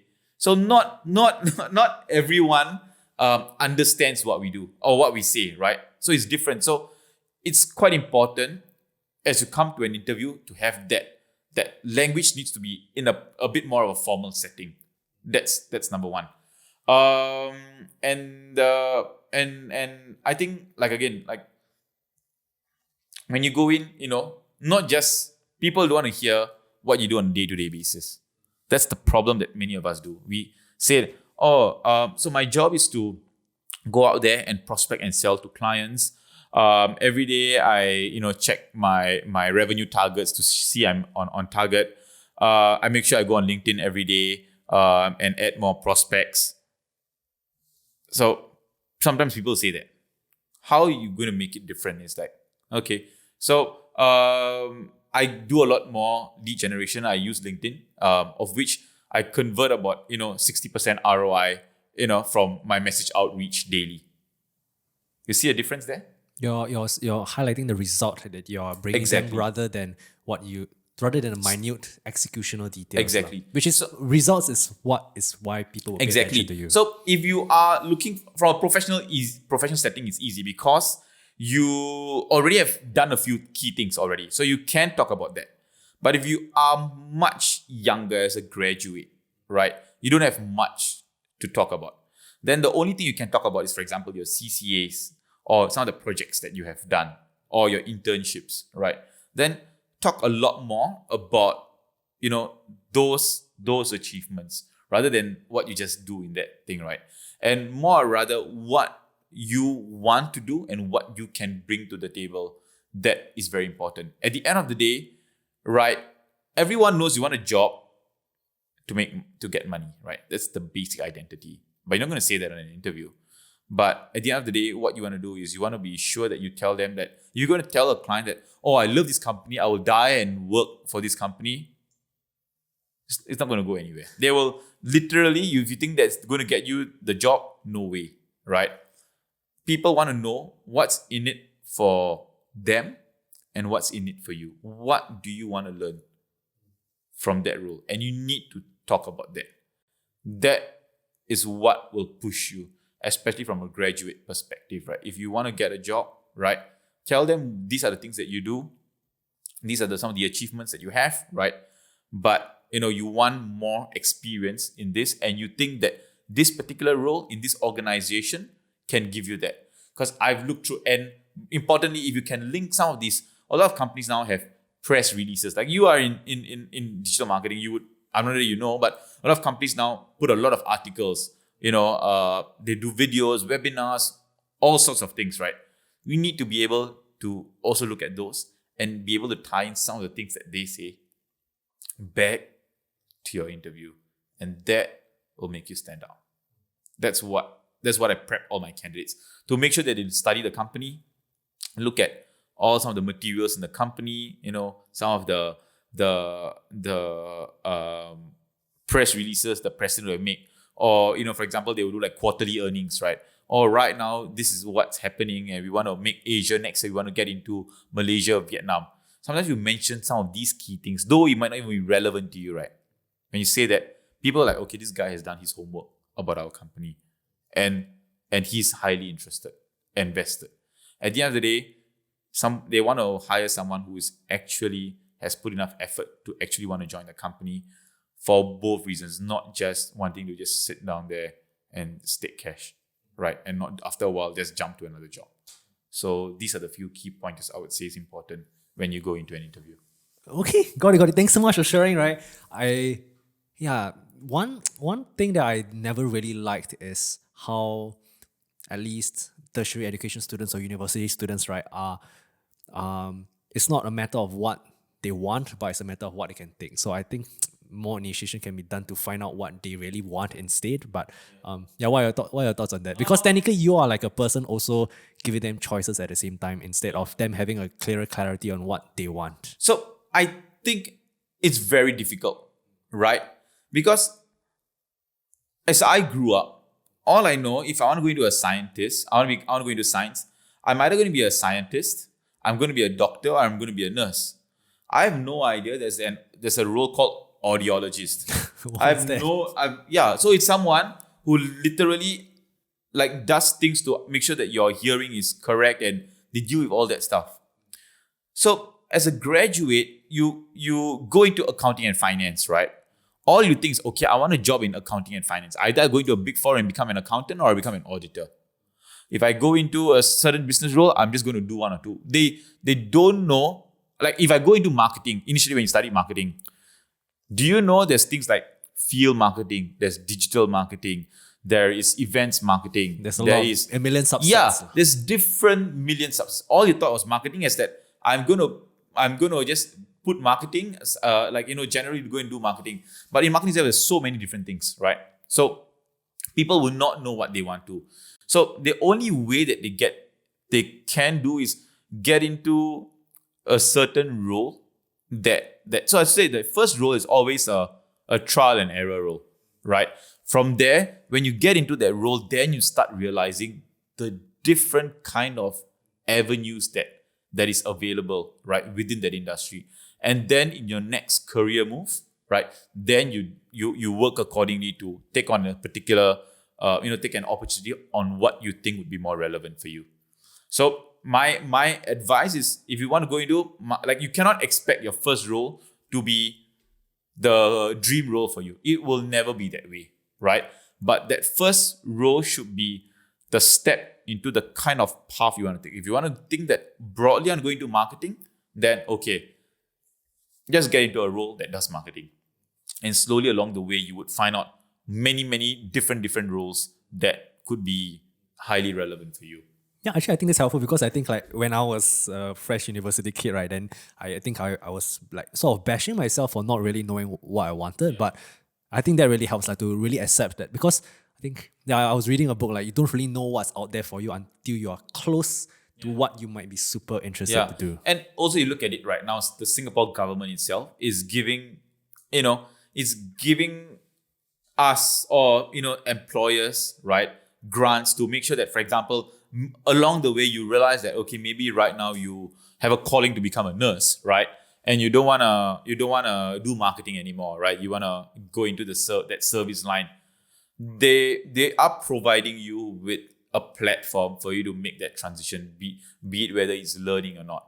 So that's why I say, right, don't be afraid to, like, for example, just look at a domain that you want to get into, right? Even if it's marketing, but at the end of the day, you think you want to go into like fintech, for example, at a later point. Start off with somewhere in a marketing field and slowly start after a few years, then apply to a specific domain. So right now, I would say in our demographic element, right, the government is helping make people do midway career switches. So I feel that they shouldn't be afraid to just get into a certain thing that at the right off the bat they think they just want to do something more like an accounting. Just get into it first. Then you can think about what can you get into more specific later, be it tax blah blah blah blah, etc. So yeah, that's my advice. I feel that right now graduates, the problem is that they want too much. They don't bite the bullet. Yeah, so they want too much and they don't bite the bullet. So it's just they want to have the best job in the world, right? But they wouldn't want to put in the effort to make that happen. And I say it maybe for myself as well, right? Like I want to have I want to have the best job, because that first job I did was really a tough job. It's not easy, right? I thought I would get the best job, but I wasn't putting in the effort initially to make that work, right? But then I realized that, just work on it, right? So what I say is, if you get the job, right, just work on it for a 1-2 year. Get that experience. That experience is going to help you. If you, at the end of the day, as a recruiter, if I'm going to hire someone and see someone jobs 8 months, 6 months, 5 months, 1 year. That's a red flag to you. It's a complete, I'll just toss the CV. So that's a number one. Number one red flag. Okay, that's something. Number one red flag, right? It could be, if I see someone who's like a salary like 5-6K, but his number of stints in each company is five jobs in 3 years, it only means one thing. He is jumping jobs because he just want to get a higher salary. But he is bad at keeping his job. Means he is not able to sustain in any kind of environment. He's just either he just find the work's too stressful for him and he cannot bite the bullet, or number two is that he's just wanting to get a higher salary. If someone doesn't stay in a certain role for 1 year, it means he's not learned enough.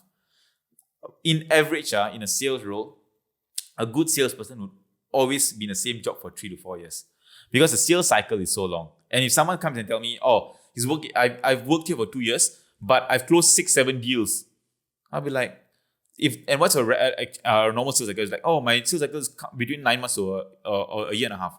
My mind's like, how do you close that many deals if your sales cycle is 9 months to 1 year and a half in 12 deals? Just perspective. You're not really playing a major role. Yeah, exactly. Yeah. Right. So these are the things. So I don't know. I just feel that if you get into if a graduate gets if the environment is horrendously bad, then yes. Or if you think that really something great come to you, then yeah, okay, take it up. But just don't for the sake, like, you know what, I feel that I'm just tired. I don't think this is the right thing for me, and just leave that. I feel that sometimes at the first row we need to actually really bite the bullet to make that happen. On the note of CV, right, you told me that one of the red flags, you're seeing people jump. That's definitely a red flag, right? What other red flags do you look out for, like when looking at, like when sifting through CVs? Like, okay, at least I didn't know, because I have some friends, at least I'm just telling you within my university peers. I noticed, like, on LinkedIn, a lot of my friends are like changing jobs already, so I don't know whether like that to a recruiter is a good thing or not. I mean, there's like a fine line, because the person might be in a very, very bad situation. You never know. No, I think at the end of the day, anyone, when you go for an interview, they will ask you, what's your motivation for change? So what's your motivation for looking out for a new job? What's the best answer? Oh, there's no best answer. There's no best answer, okay. Right? It's very personal from each perspective, right?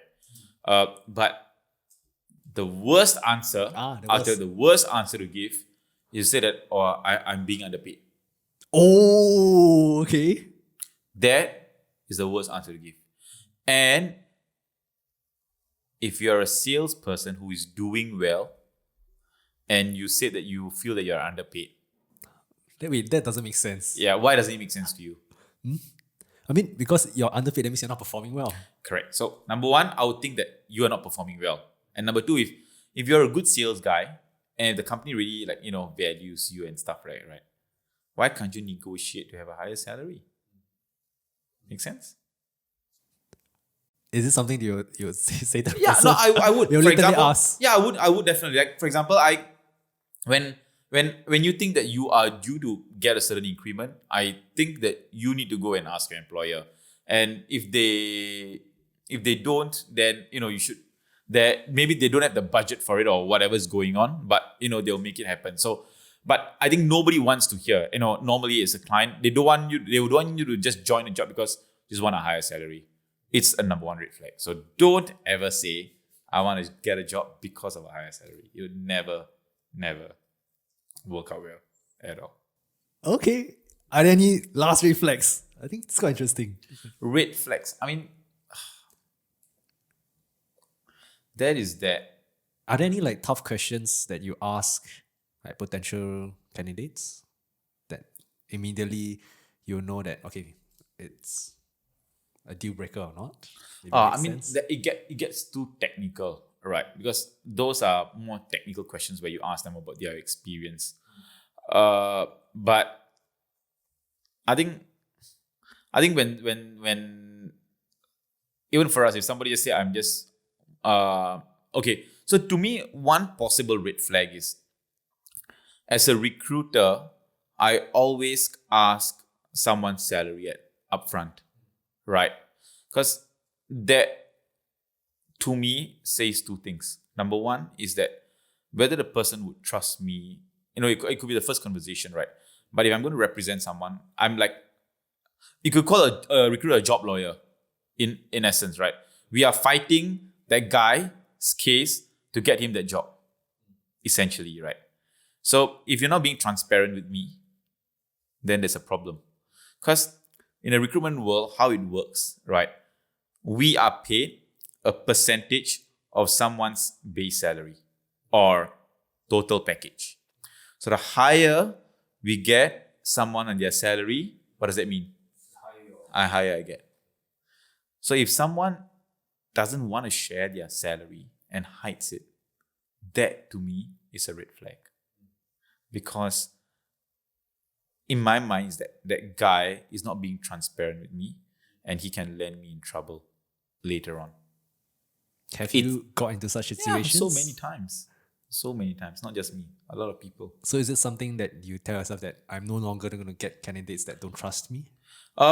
Think about it this way, right? If you just like, okay, you know what, this guy is like, oh, you know, I'm not going to share this with you. I'm just going to, like, you know, we'll see along the way. We'll see along the way. How sure are you that at the end of the day, that guy would just say that, you know what, Puvin, I'm not interested. Like you get him through. You get him the increase he wants to look at, right? Essentially But he's wasting your time and effort. He's like, you know what, Puvin, I am not so interested. I'm saying no. But he takes that same offer, he go back to his current company and say, hey, I got an offer from this company. Will you want to match my salary for me to stay? Oh shit, that's some dubious ass shit. Right? So things like that do happen. But how do you even know? Oh my gosh. So I You're in the industry. Yeah, you're in the industry. So you can, like, at the end of the day, you would see a certain pattern, right? You would know if you speak to people every single day, right? Like I say again, there's somewhere or other there is a certain pattern you would see people work around. There's so many different ways, right? It happens. If someone is genuine and they're like, Puvin, this is my salary, but you know, between me and you, right? I really want to do it for the money. I want to get a 10K increment. I was like, okay, the guy's being upfront. He's genuine to me. But I'll tell him like, okay, dude, you tell me that you want more money. Okay, it's fine. But please don't tell the client you want more money, right? You need to have a much more solid explanation as to why you want to look for a role. You're shaping his narrative. His narrative, exactly. Because I am the one that's like at the back end. I cannot be the one interviewing for him. I can only prepare him on what he can say and what he can't say. And if he's being very transparent with me, that okay, you know, I want to make this work for you. Are you sure you're really on? Like he's like, yeah, okay. Then at the end of the process, it's very clean. But it's someone who's always been like very half-hearted, like, Puvin, I'm not sure about this company. I like my current role very much. I'm not sure if this is going to work out, blah, blah, blah. Then cut it off then and there. So you do fire your candidates to a certain extent. You can say that. I wouldn't say fire, but then you would not go ahead with these guys, because you know at the end of the day, if their heart is not fully out there to move, they won't move. What's the incentive? They'll be like just using that as a way to get something else. You got no idea. That's how we are as human beings at the end of the day. I mean, how do you feel being backstabbed? Like, my God, we in sales, man. You get that all the time, right? Any sales job, it's always failure, right? So that's why why they always say pipeline is very important. If you hear the word pipeline in sales, it's a very common word, because you know out of that pipeline there will be like a good 70% that's going to fall through, and that balance is the one that will make it through. So but these kind of things, you need to go through the numbers to make it work. Yeah, exactly. So yeah, you I mean, you meet people all walks of life. So some are great, some are a bit more difficult. Is there just anyone on the podcast already? Is there like a crazy story that you can share in terms of like helping someone get the job that he or she wanted? Is there any crazy story that strikes out to you that you want to share? Or is it too private? Crazy story. I mean, or you mean it could be in a bad way as well, that it didn't go well? I don't know, but I think I can give a few examples of interviews that went wrongly, right? Okay. I think I'm not success wise. I mean, maybe not so interesting. But a few key things that were, number one was, so this happened during the COVID situation whereby my colleague had supposed to have an interview for one of the candidates, right?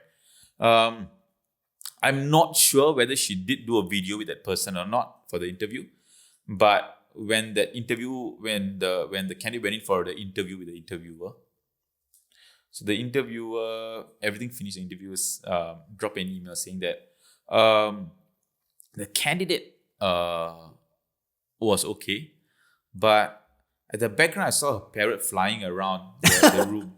A parrot? Yeah, a parrot. So with that, I feel that that's not very professional. And, what? Are you kidding? We are not gonna go ahead with it. So that's so crazy. Oh my gosh. So that's something like that happened. I think also I think it was Also, I think one of the interviews where I think there's one candidate, right, who used quite a bit of profanities. That's a red flag already, right? Yeah, used a bit of vulgarities and and especially the interview was a female. So I think that was a big red flag as well. And I think one more was like, I think for more of dress code where the guy wore shirt and pants and a tie, but he wore sneakers. Wow, this kind of thing matters. Oh, It my does. gosh. It does matter, right? So things like this do matter quite a bit to some people. I think it really depends on the company, right? It does. That's why I'm telling you that if you go in for an interview, don't try to be as universal as possible. If you're going if you're a lady, wear a dress or wear a shirt and pants. If you're a guy, just wear a shirt and a pants, right? And also I cannot emphasize this enough, right? But I think that first impression is important, and I think the communication is going to be the most important thing ever. Like Singapore is like, it's just not about Chinese, Malays, Indians, and like Eurasians, right? But there's so much more diversity right now that we have. Like ByteDance is coming to Singapore. They're hiring a whole bunch of roles. You see, are you doing recruitment for them? No. Not me, but one of my colleagues is trying, right? I know they are hiring like crazy. Yeah. So there is a vast number of people that right now, do you know there's 20,000 Israelis in Singapore as a community? About 10. I wouldn't be surprised. Yeah. So there's so many people, you've not met them, but there's so many of them out there, right? So I think at the end, that brings me back as much, right? That communication is super duper important. That the way you speak, the way you articulate, the way you sit, the way you explain things, all that is going to be super duper important.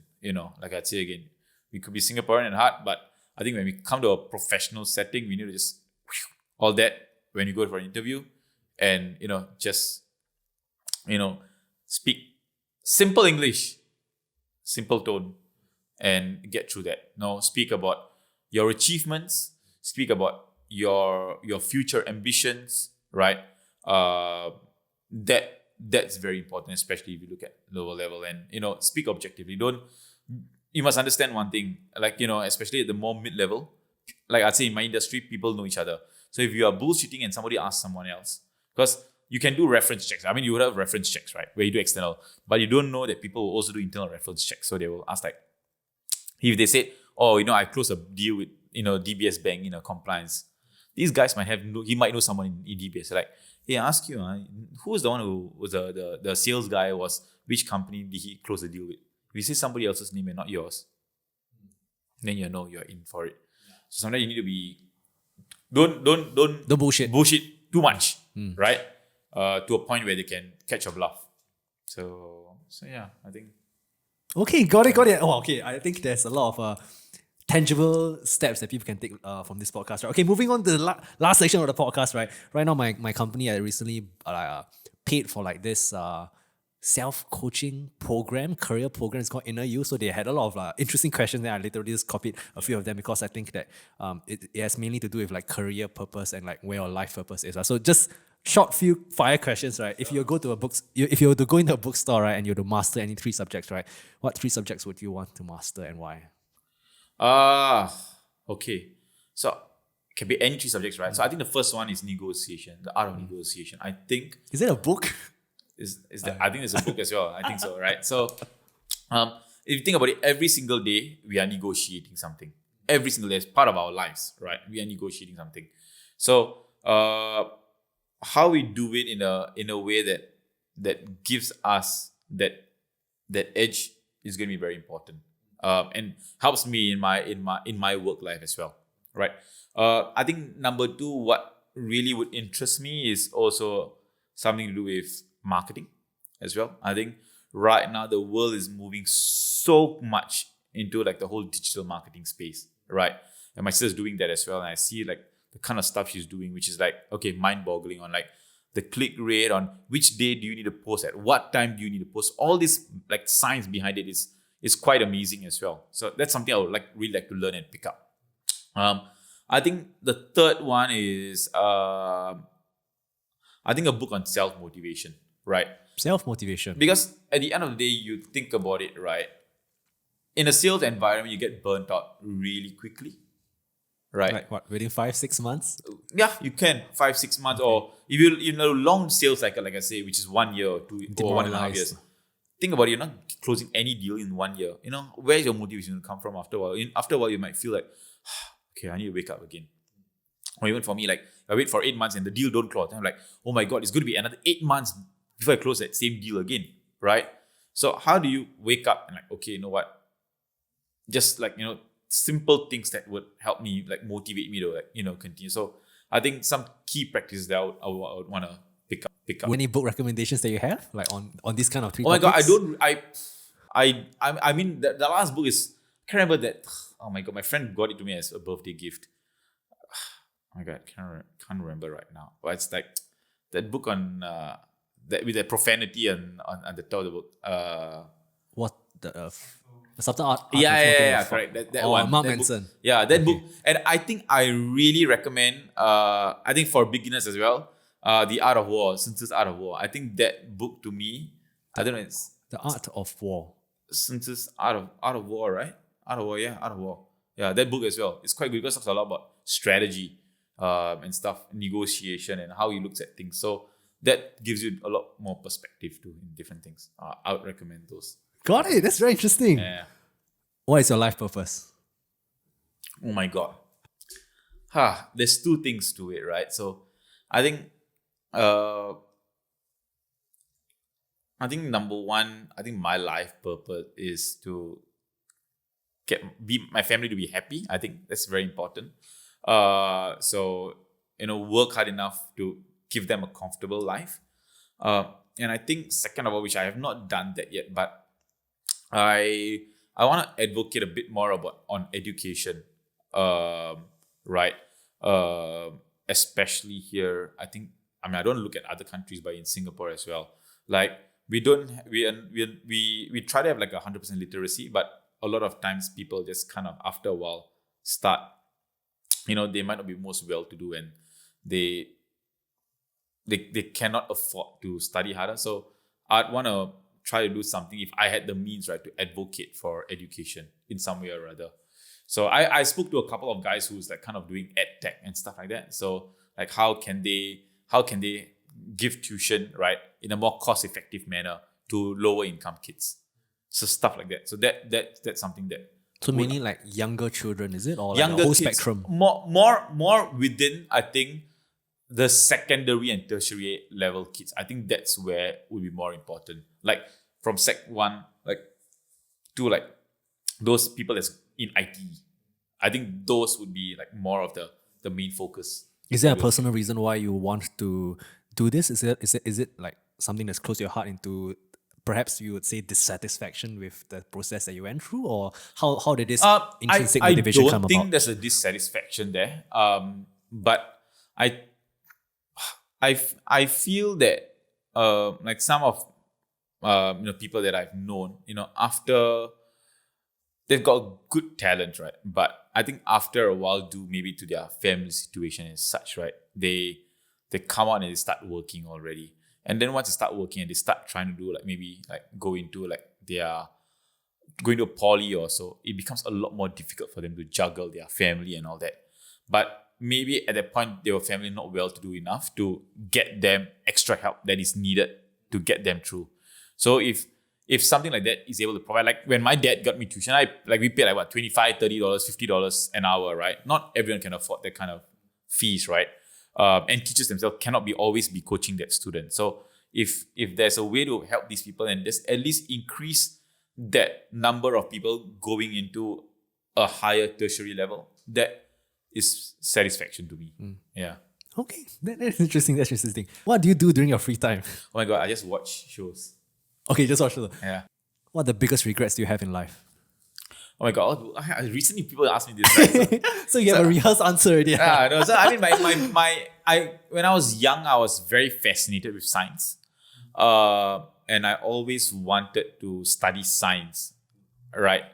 But I didn't manage to pursue that, right? So I think that to me, like I think I read up a lot on sciences and biology and like how this whole COVID thing and all. So I get very fascinated by it. I was like, okay, I wish I could have gone back and maybe just pursue that form of education. So that's something that I regret a bit. But then again, like right now, I'm happy what I'm doing as well. So I cannot consider that a regret. major regret. Yeah. Okay, got it. Last 3 questions. What's the best advice have you ever received? Oh my God, best advice that I've ever received: read a lot. Read a lot. Read a lot. So that advice was given to me since I was quite a young age. My dad gave that advice to me. He made me I think I speak pretty okay, and I'm a bit. Yeah, you speak so well. You have such a nice voice. I speak pretty okay, and I'm a bit more I understand what the world is going through because my dad made me read the newspaper every day. He made me write a journal every day about a certain news article that got me interested. So I had to write a summary about that article. It could be an accident, or it could be anything. It could be movie review, anything.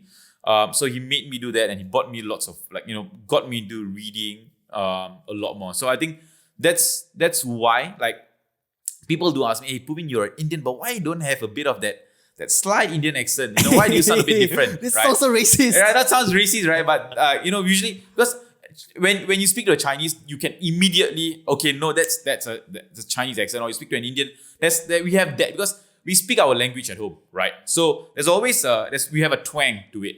They ask me Puvin, you Malay or you Indian? I was like, I'm Indian. But why you don't? I was like, dude, because if I speak to you in a professional setting, then I switch out of it. If I speak to you in a normal and I can change that. So I think when you watch a lot of news and you listen to a lot of things last time, right? And my dad bought me a Mickey Mouse set which costed $2,000 when I was young. $2,000. Which teaches you how to phonetics and how to pronounce words and all that stuff, right? Okay. So that helped me a lot. I think even right now as I speak to many different clients, right, that whole language thing, right, helped me out so much. If I speak to someone who's in Vietnam, right, they can't speak English really well. And that is a major disadvantage. Yeah, as well. So being able to slowly speak and pronounce your words very carefully, Wow.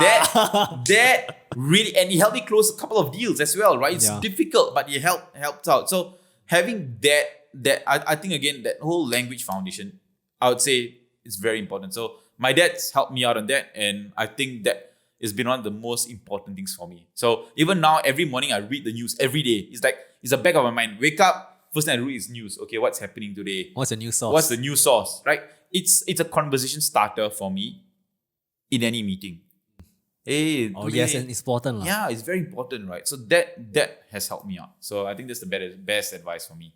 Yeah. What's the worst advice have you ever received?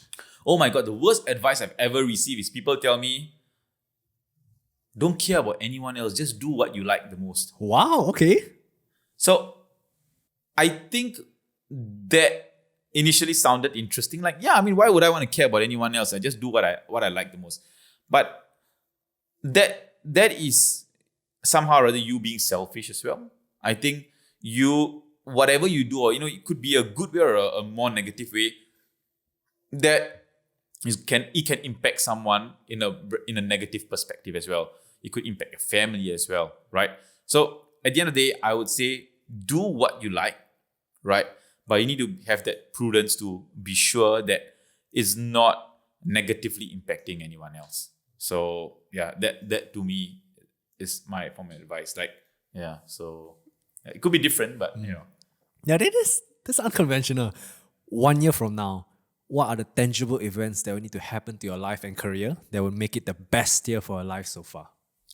What are the Tangible. tangible things that will happen for me next year? Oh my god. Well, I hope I could hit my sales target. What right? is how are sales targets set like? So, for example, you've got a certain amount of revenue that you need to build, right, to bring into the company As a company or as an individual? as an individual to the company. Wow. Yeah. So if that's I quite build that a high amount, pressure. so yeah, so it is pressure, but it's okay. It's a good motivation to have. So if I hit a certain revenue target, then I get promoted to a director. So that to me is a good tangible outcome.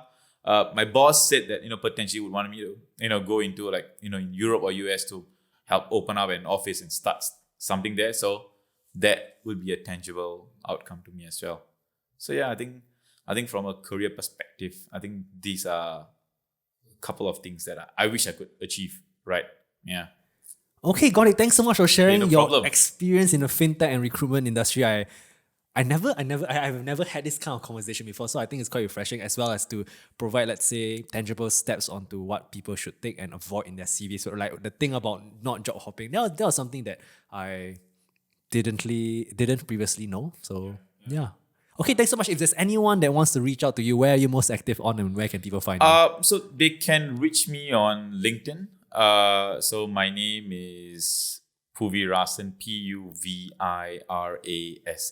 I'll link it in the video Yeah, you'll link description. it. Yeah, that's better, right? My name is super long, so it's gonna be difficult. So yeah, I think reach out to me on LinkedIn. I think as a recruiter, LinkedIn is like your Bible, right? So I am very active there. So if any questions or if anyone need any advice, they can reach me on LinkedIn. I'm happy to have a chat and see how I can help them. Okay, thanks so much. Is there anything else you'd like to share with anyone out there? No, I would like to thank my friend Ding Yang to bring me on this podcast. I think he has a very simple. I think this podcast has a couple of things that he wanted me to talk about. Right. So number one is how what are the few things that people could learn and pick up, from a recruitment perspective, or what are the things that they should avoid or they should say, when they go in for an interview. And I think the other thing is that I think he also works very closely with the Speak English movement, right? And also it's I think some of the few key pointers he would want to emphasize, especially when we come in such a diverse country that Singlish is part of our identity. We should retain it. We should embrace it. We should be happy. That we have a certain language that we call our own. But in an informal setting, it's great to have that. But as we move into a slightly more formal setting, when we do a presentation or when we go in for an interview, it's important that we have that switch that comes out, that a slightly more atas professional English, that don't have to be bombastic, as long as it's simple and someone can understand that properly. That's all it matters. So I think these are the two pointers I would like to say and end off. Sometimes I wish I was less English. Really?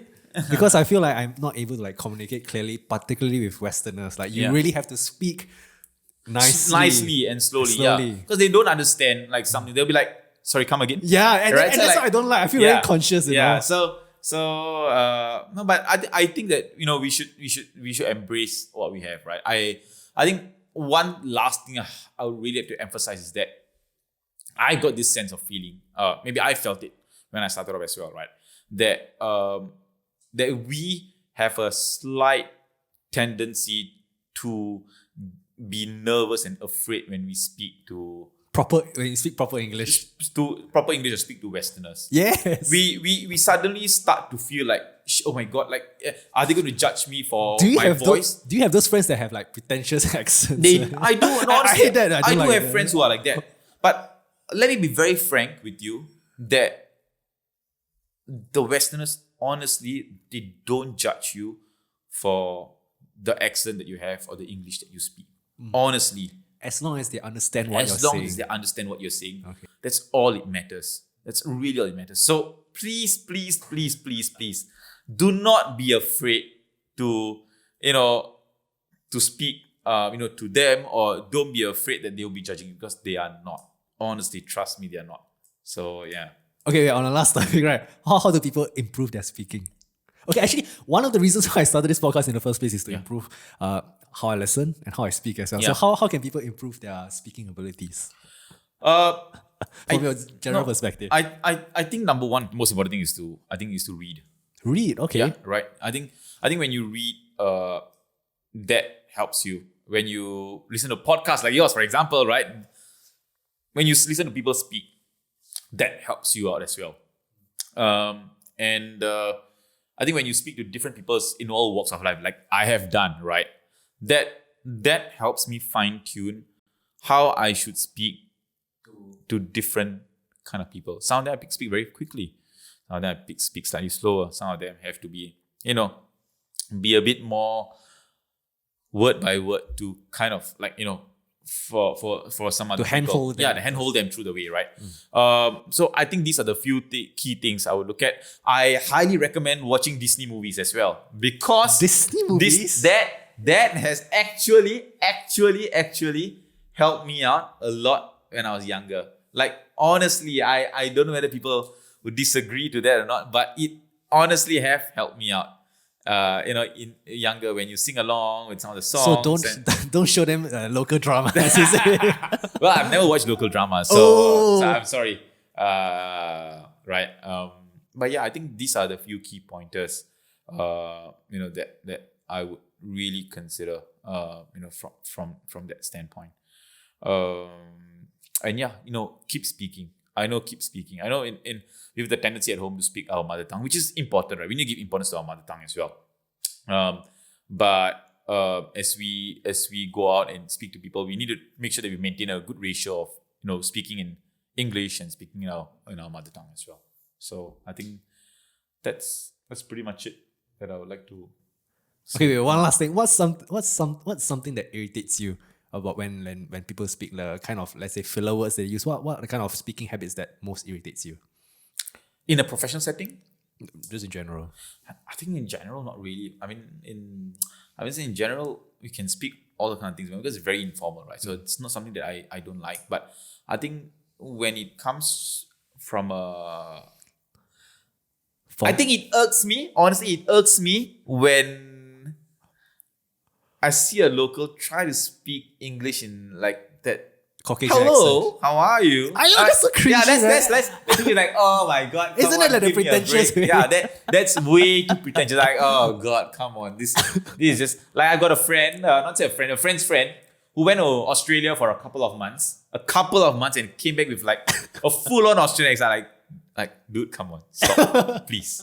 Just speak the way you do. So I think that to me is like, yeah. Okay, so lesson: don't be pretentious. Don't be pretentious, please, right? Just speak how you feel. Like even if you have a slight, like your own kind of dialect, or like what's the word they call it? Not dialect. Slang, right? It doesn't matter, honestly. As long the words come out right, that's all it matters. So yeah, please don't be. I feel that's not going to help your cause. I feel Okay, that's it for this podcast. All and right. yeah, please do like, comment, subscribe if there's anyone listening to it. And yeah, see you in the next one. It has been quite a long podcast. All right, cool. Thanks so much, JJ.